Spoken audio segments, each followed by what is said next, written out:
What's one family saying or phrase you heard growing up that still sticks with you? The smell of roasted garlic and wine filled the dining room, the kind of scent that pretends to be comforting until you realize it's just covering something rotten underneath. My mother had set the table with the good china, the one she only brought out when she wanted to remind everyone that appearances still mattered, even if the people sitting around the table were barely holding themselves together. I had come straight from a job interview that went nowhere, wearing the same blazer I'd worn for the last 3 interviews that went nowhere. My brother Ethan, on the other hand, walked in late wearing a watch that probably cost more than my monthly rent. He had that kind of self-satisfied grin that only comes from being everyone's favorite success story. Dinner started the same way it always did. My mother asked Ethan about his thriving business. My father nodded approvingly from his end of the table, and I tried not to let my silence sound bitter. Ethan's company, a so-called sustainable logistics startup, had been the family's miracle for years now. Every holiday, every gathering, every group chat revolved around his latest accomplishment. If he sneezed, Mom would brag that even his colds were ambitious. I used to think I was immune to it, but that night, something in the air felt heavier, sharper, as if the universe was waiting for me to finally break character. Ethan leaned back in his chair after his second glass of Merlot, eyes half-lidded in that smug, lazy way he always had when he was about to deliver a performance. "So, Claire," he began, his voice echoing a little too loud for comfort, what is it now? Job searching? Freelancing? Unemployment tour?" The table chuckled, politely at first. Even my mother gave a weak laugh, though she looked at me with that pleading expression she wore when she wanted me to play along. To keep the peace. I forced a smile that tasted like metal. Still figuring things out, I said evenly, spearing a piece of chicken I couldn't taste. "Not everyone gets handed a board seat at 27. He laughed, a full, rich sound that somehow managed to fill the room and drain it of air at the same time. "You're right," he said, grinning at our parents. "Some of us actually have talent." The words hung there, sticky and heavy. My mother tried to redirect the conversation toward dessert, but it was too late. My father gave Ethan the kind of look that meant, ease up, but he didn't. He never did. He wasn't cruel because he wanted to hurt me. He was cruel because he didn't even see me as capable of being hurt. I could have said 1,000 things. I could have reminded him how I'd been the one who helped him write his first investor pitch back when his brilliant idea was just a PowerPoint and a nervous stutter. I could have mentioned how, for all his supposed success, his company hadn't turned a real profit yet. But I didn't. I smiled instead, the kind of smile that unnerves people because it hides too much. My silence wasn't surrender, it was strategy, though I didn't fully know that yet. "Don't look at me like that," Ethan said, chuckling again, a little uneasily now. "Come on, it's just a joke. You've always been too sensitive." That line, "too sensitive," had been his favorite weapon since childhood. Whenever he crossed a line, that was his shield. I looked him straight in the eye and said quietly, "I know." He laughed again, but this time it sounded forced. After dinner, I helped clear the dishes. My mother thanked me in that soft, guilty way that mothers do when they know they've just stood by and watched a small cruelty unfold. My father patted my shoulder, said something about letting things go. But I wasn't holding anything heavy. Not yet. I just wanted to leave before I said something that would start a war. When I got home, I kicked off my heels and sat in front of my laptop, still wearing that hollow smile. Out of curiosity, or maybe instinct, I typed Ethan's company name into the search bar. The first link was their website, clean, modern, full of buzzwords that said nothing but sounded expensive. The second was an article about a recent funding round led by a familiar name, Gregory Holloway. My old boss. The same man who had called me indispensable 2 years ago before he decided I was replaceable. I clicked through, scanning the details. Same investors, same overinflated valuations, same recycled optimism. I read until my eyes burned, realizing Ethan wasn't building something revolutionary, he was building a house of cards. And if you've ever lived long enough as someone's afterthought, you learn how to see the weak points in a structure like that. The next morning, over cold coffee and unpaid bills, I started digging deeper. Old contacts, public filings, vendor lists, small things, but they formed a pattern. Ethan's company wasn't thriving, it was teetering. He had talent, yes, but no discipline. No patience. He believed the hype, and that would be his undoing. That night at dinner, he thought he was reminding me of my failures. In reality, he was handing me the map to his.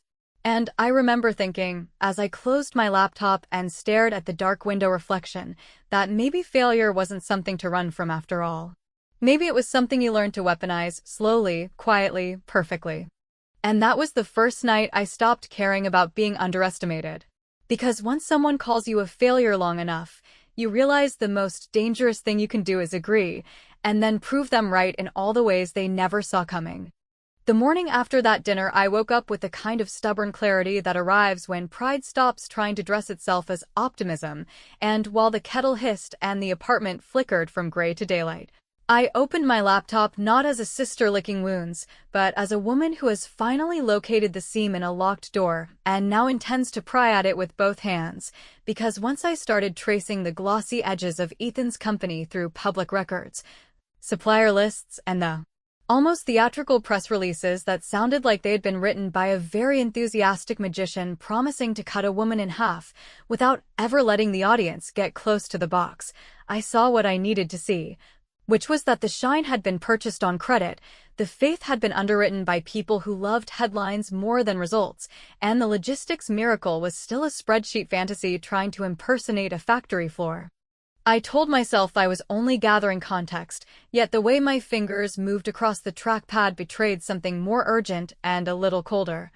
Because every article fed me the same flattering photograph of Ethan in a tailored jacket with sleeves rolled to his elbows, the universal costume of a man who wants to be mistaken for tireless.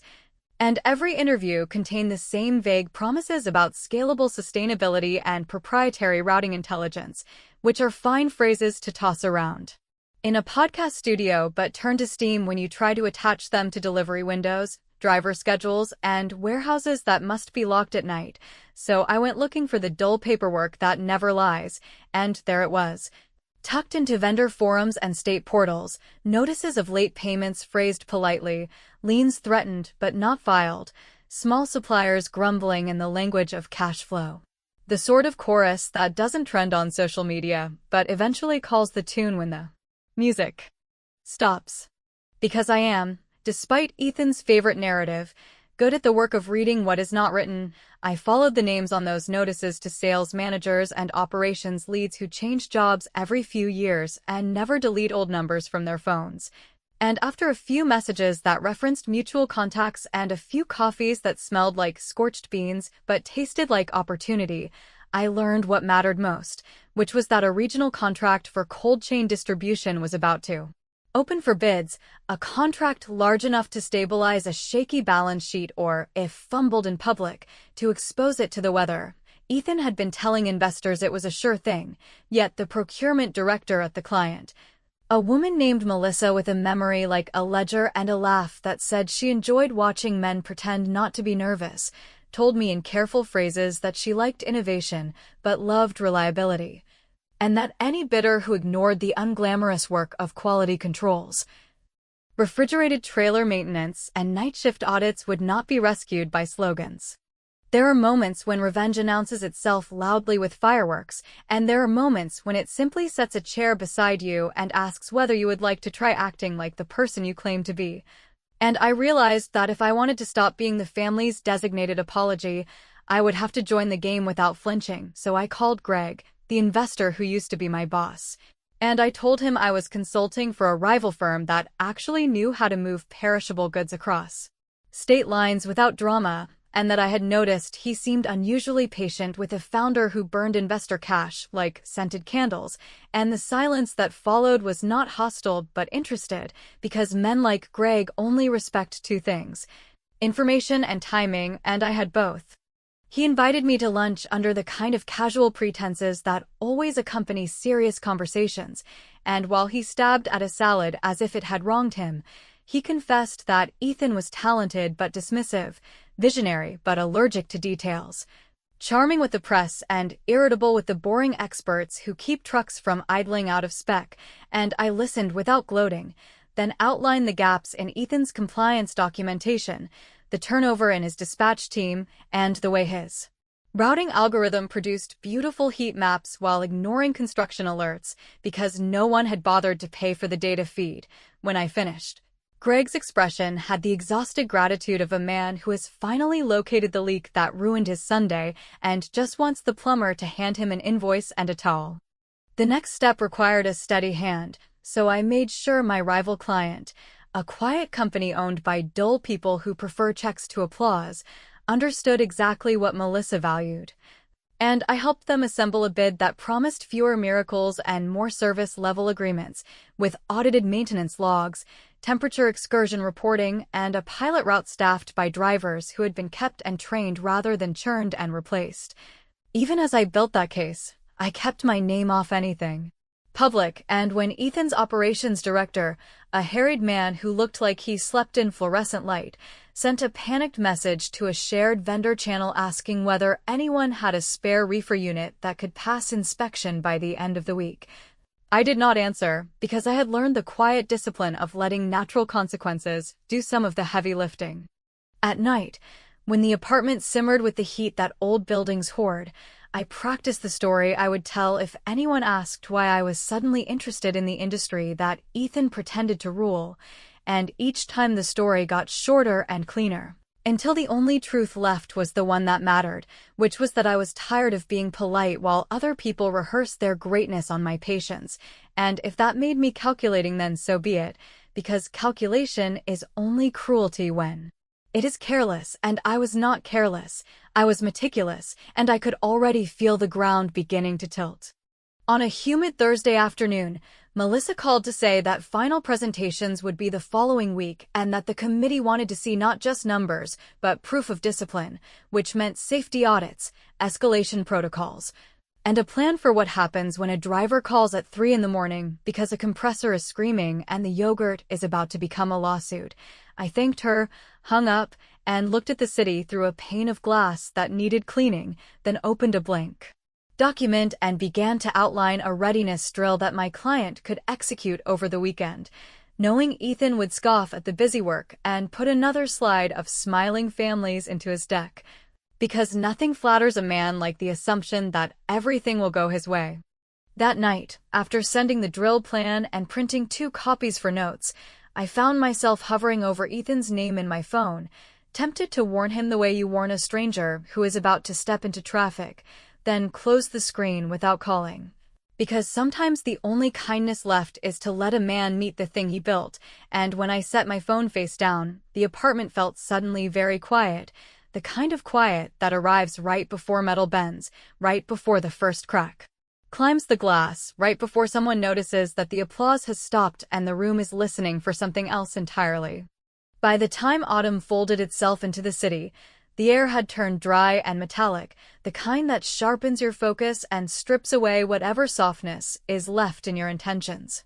I had spent the previous weeks walking a delicate line between curiosity and conspiracy, learning more about Ethan's company than any sibling probably should, and each discovery felt like a small, quiet betrayal, though I wasn't sure whose it was anymore. His for underestimating me, or mine for realizing how much of him I had stored in memory simply to use it later.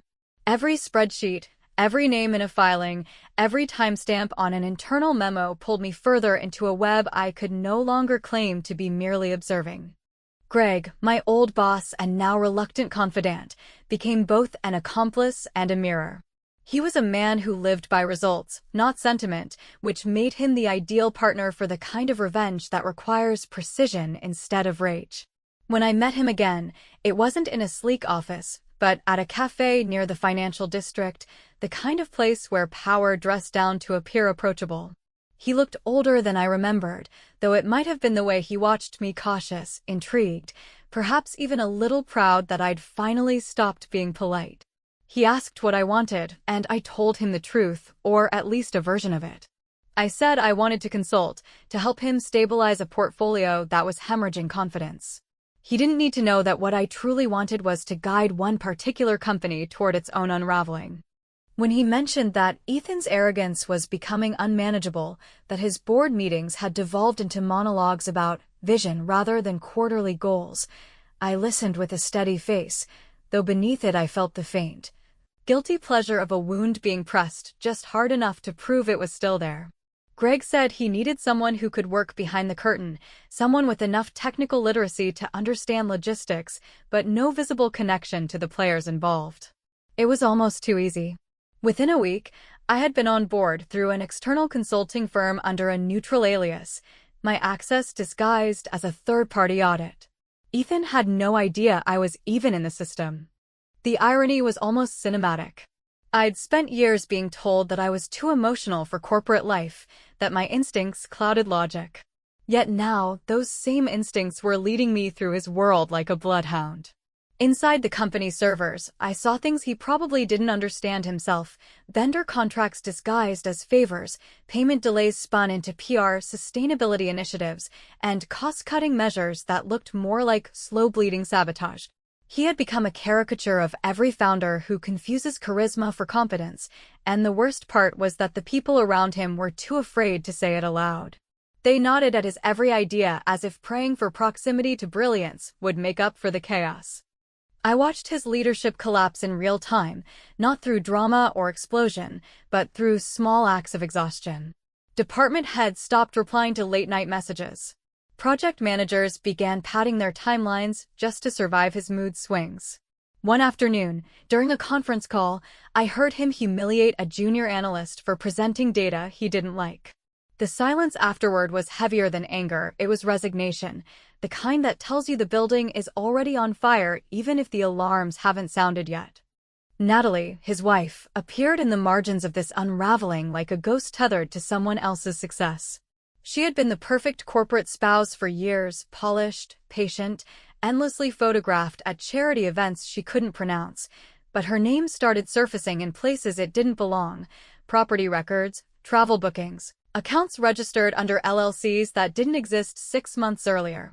Greg's people noticed, of course. In that world, personal instability is as contagious as financial debt. If Ethan was crumbling at home, the investors would smell it before the press ever could. It was around then that I intercepted an internal memo sent to a select group of executives. It detailed a plan to restructure the company's assets in preparation for a second funding round, one that would inevitably dilute Greg's ownership.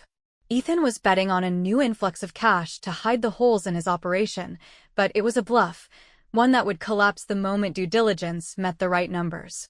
I stared at the document for nearly an hour, feeling the strange, pulsing satisfaction of inevitability. Every humiliation, every smirk, every dinner table conversation that had reduced me to a punchline had led here. Still, victory didn't feel clean. Revenge rarely does when it's this methodical. Late at night, I found myself rereading emails I shouldn't have saved, small exchanges where Ethan had been kind, protective even. He wasn't a villain. He was a man who had mistaken privilege for intelligence and love for competition. Maybe I was doing the same thing now, just with better timing. But reflection is a luxury reserved for people who aren't building their own traps, and I had no intention of pausing. When I met Greg again, I handed him the memo, carefully redacted and annotated. He read it in silence, then looked up with the calm recognition of a man who has just been given permission to end a partnership. "You know what this means," he said. I nodded. I knew exactly what it meant. The funding would vanish, the board would fracture, and the company would fall into a buyout position that Greg, or someone close to him, could easily control. What he didn't know, what no one yet knew, was that the holding company he would use for the acquisition had already been quietly purchased and renamed 2 weeks earlier. Its new owner was me. As I left the cafe, the air smelled faintly of rain and exhaust. The city pulsed with the same indifferent rhythm it always had, but everything inside me had shifted. Ethan was still out there, convinced that the world bent around his ambition, unaware that the ground beneath him was beginning to tilt. I didn't feel joy exactly, more like an eerie calm, the stillness before a storm realizes it's about to become history. The morning the company shifted hands, the city looked ordinary, which made the moment feel almost cruelly understated. as if the world refused to acknowledge that something monumental had just changed course beneath its surface. I remember watching the fog roll over the skyline from my office window, not the company's office, not yet, but from a small shared workspace downtown, a place where freelancers and dreamers rented silence by the hour. It was here that I finalized the last documents, each signature carefully placed, each clause worded with enough precision to make lawyers squint. The buyout had been orchestrated so quietly that even those directly involved thought it was simply a matter of reallocation, an internal correction of numbers that would stabilize a falling balance sheet. In reality, it was the quietest coup the company had ever seen, and I was the ghost who wrote its blueprint. Greg believed he was reclaiming control, cutting losses, and teaching Ethan a lesson in humility. What he didn't know was that the shell company executing the takeover, a name so bland it could have belonged to an insurance office, was mine, disguised through 2 intermediaries and a legal maze only I could navigate. I had spent weeks arranging it like a composer layering dissonant notes into something that, when played aloud, would sound inevitable. When the final transaction cleared, the funds traveled through accounts I'd prepared long before, each step designed to draw no attention. Not one headline. Not one rumor. The kind of precision that leaves no fingerprints. While Greg and his board held their emergency meeting that morning, Ethan was still preparing for his own presentation, blissfully unaware that the rug beneath him had already been pulled. He had spent the week rehearsing his speech about long-term vision and leadership resilience, convinced he would calm the investors, charm them into forgiveness, and buy himself another quarter of survival. He had always been good at that, turning words into scaffolding sturdy enough to keep people from noticing the cracks beneath. But when he arrived at the office, the lobby felt different. The receptionist, usually quick with a nervous laugh, wouldn't meet his eyes. The security guard hesitated before scanning his badge. A small red light blinked once, then again. Denied. He must have thought it was a glitch. He always thought technology obeyed him. He tried again, firmer this time, the way men do when their authority begins to slip, as though pressing harder could rewrite the system's rules. The red light blinked back, indifferent. The guard apologized. Standard protocol, sir, just a system refresh, and called upstairs. Moments later, Ethan was escorted to the boardroom. Not welcomed. Escorted. He didn't see me at first. I was seated at the far end of the table, in a navy suit, hands folded, the kind of composure that only comes from rehearsing calm until it becomes a weapon. The meeting began without ceremony. Greg cleared his throat and read from a document that had already been signed, the words legal and cold, declaring the board's decision to remove Ethan as CEO effective immediately due to mismanagement and operational instability. Ethan laughed at first, that high, incredulous sound people make when reality doesn't align with the story they've told themselves. He said he didn't understand, that this wasn't legal, that they couldn't do this. Then he looked around and realized the faces that once mirrored his arrogance were now carefully blank, performing neutrality. Only then did he see me. The recognition in his eyes was not immediate but gradual, like watching a shadow become a shape. He blinked twice, as if testing the image before him, trying to reconcile what he was seeing with what he believed was possible. I didn't say anything for several seconds, letting the silence stretch until it took on weight. Then I stood, slid a folder across the table toward Greg, and said in a voice so measured it almost sounded kind, "Transition documents, as requested." Greg nodded. Ethan didn't move. His mouth opened, then closed again. "Claire," he finally said, quiet and disbelieving, as though the word itself had turned foreign in his mouth. I looked at him without smiling.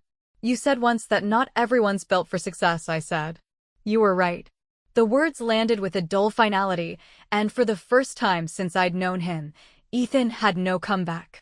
He didn't shout, didn't demand explanations, didn't threaten lawyers or lawsuits.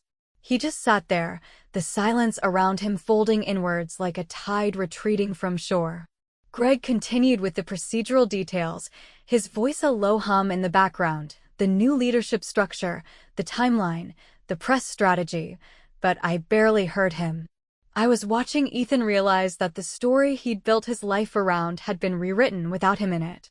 When the meeting ended, he gathered his things mechanically, as though rehearsing for an audience that no longer existed. The guard returned to escort him out, and for a brief moment, our eyes met again at the doorway. There was no hatred in his face, just confusion, the quiet kind that comes when someone finally grasps that the rules they mocked were the ones that kept them safe. Then he was gone. Afterward, when the boardroom emptied, I stayed behind. The air smelled faintly of stale coffee and cold ambition. Papers rustled, chairs scraped, the mundane aftermath of revolution. I looked down at the polished table, at the spot where Ethan had sat, and felt something that wasn't satisfaction, but something quieter, deeper completion, perhaps. Not victory. Not joy. Just the realization that I had crossed a line that could never be uncrossed. The empire was mine now, yes, but in taking it, I had absorbed its ghost, his mistakes, his arrogance, his silence. That evening, as the city lights blinked alive one by one, I walked out of the building for the first time as its owner. The glass doors reflected my face, calm but unfamiliar, as if belonging to someone who had survived her own myth. Outside, the air was colder, sharper, and I understood, with a kind of reluctant clarity, that power never feels like triumph. It feels like debt, the kind that can never quite be repaid. In the weeks that followed the boardroom execution, the company learned to breathe in a new rhythm that did not depend on Ethan's impulses or his taste for glittering pronouncements. And I learned to sit in a chair that many people had imagined for me in their nightmares, but few believed I would actually occupy, a chair that felt less like a throne and more like a pressure gauge welded to a boiler that never cools. Because every morning began with audits and route reconciliations and driver safety briefings, and every evening ended with the quiet arithmetic of risk, where you measure not only the margins and the fuel hedges and the maintenance backlogs, but also the bruises you choose to ignore, the ones no spreadsheet can total. The first time a quarterly review landed under my name with numbers that were not just pretty but honest, Melissa from the client side sent a brief note that read like a handshake, and my operations lead, a woman who had weathered 3 reorganizations without once raising her voice, allowed herself a rare grin, and even Greg, who prided himself on never celebrating until the ink was fossilized, murmured that the ship had turned. A phrase that used to make me feel invincible but now only made me think of cold water and dark holes and the way steel hums at night when the ocean is not in the mood to play along. Still, payroll went out on time, the refrigerated trailers passed surprise inspections, and the drivers began to believe that when they radioed at 3 in the morning because a compressor screamed, someone would answer with a plan instead of a platitude, which is a small miracle in a world that likes its miracles loud and photogenic. At home, the apartment seemed to have rearranged itself in my absence, because the plants drooped in a way that felt like accusation, and the books had drifted into stacks that threatened to become walls, while my phone collected messages that arrived like footsteps in fresh snow, polite but undeniable, and among them were my mother's voicemails, which began as awkward inquiries about how the new job is going, and softened into halting requests to consider speaking to my brother, because he was not well, because he was staying with a friend, because he was asking after me in a tone she did not recognize, and I would stand at the kitchen counter with a mug of something I never finished and listen to her breathe between sentences. And I could feel the old gravity of family try to tilt me back toward a house where sarcasm kept the walls upright and where the good china came out whenever we needed to pretend. I told myself that contact would muddy the water I had finally made clear, yet curiosity is a stubborn tide, so one evening I called a mutual acquaintance who owed me a favor and asked, without ornament, how Ethan was living. And the answer came in the practical language of real estate and schedules: an air mattress in a sublet, a box of suits in a closet that was not his, a calendar suddenly bare, and, because cruelty is not my sport, I felt a heaviness I could not name. Not guilt exactly, not pity either, more like the ache that follows a long run when the body announces that victory and damage, while not the same thing, are cousins who share a face. That night I lay awake and traced the ceiling cracks with my eyes and thought about the table where he had once called me a failure, about the certainty in his laugh, about the way certainty ages faster than doubt. Work did not pause for my private weather, and when the first press profile requested an interview, I declined with a line about focusing on operations, because I had learned that attention is a currency with predatory exchange rates, and I kept my head down. And I made small, boring decisions that save companies and never trend, and still the invitations multiplied, and one afternoon a podcast producer sent questions that were barbed with admiration in that oddly aggressive way media can be. What did revenge taste like? Did it heal the humiliation? Would I recommend it to women who have been publicly diminished by men who mistook kindness for weakness? And I closed the email without answering because the truth is not a headline. The truth is that revenge tastes like metal, not sweet and not bitter, just conductive, a flavor that carries current long after you stop holding the wire. On a gray Sunday, I walked past the river where families in hoodies shepherded kids between food trucks and dogs pulled at leashes with the optimism only dogs can sustain. And I remembered a childhood afternoon when Ethan had taken my hand in a crowd without looking back because he assumed I would follow him wherever he decided to go. And I tried to decide whether the ache that rose in my throat belonged to the person I had been or the person he had needed me to be, which are not always enemies. And as the wind pushed hair into my eyes, I realized I had been narrating my life as a courtroom drama when in fact it had become a maintenance log, a list of checks and intervals and replacements, and there was a kind of peace in that. A simple math that did not require the word justice. The message from Natalie arrived the next evening, brief and precise the way people write when they have rehearsed courage for hours and can only afford a few lines. She said she was leaving the city. She said there were papers to finalize. She said she hoped I understood that she believed Ethan loved me in the only language he had been taught, which was competition disguised as approval, and I stared at the words until they blurred and then resolved again, and I typed a response that thanked her for writing and wished her steadiness, then deleted it and typed it again, softer, because sometimes mercy includes the grace of not returning a message with advice. Weeks later, on the day our team gathered to mark a safety milestone with coffee that tasted better than it had any right to, I stood in the warehouse doorway and listened to the forklifts waltz in slow arcs and felt, for the first time since the takeover, something that might have been pride if pride did not carry such a dangerous aftertaste, and I thought about calling my mother to tell her that the monitors showed every trailer within range and that the alarms had been quiet for days, but I did not dial. And when my phone vibrated, I expected another calendar alert and instead saw Ethan's name, a simple text that contained no accusation and no apology, only a question that was not really a question. Did you ever think it would end like this? And I typed 3 drafts I never sent before I wrote the only words that felt true. I do not think it has ended. Then slipped the phone back into my pocket and stepped onto the floor where engines hummed and concrete held the weight without comment. And I let the sound swallow me whole, not triumphant and not defeated, only present, which, for the first time in a long time, felt like the most dangerous and honest thing I could be.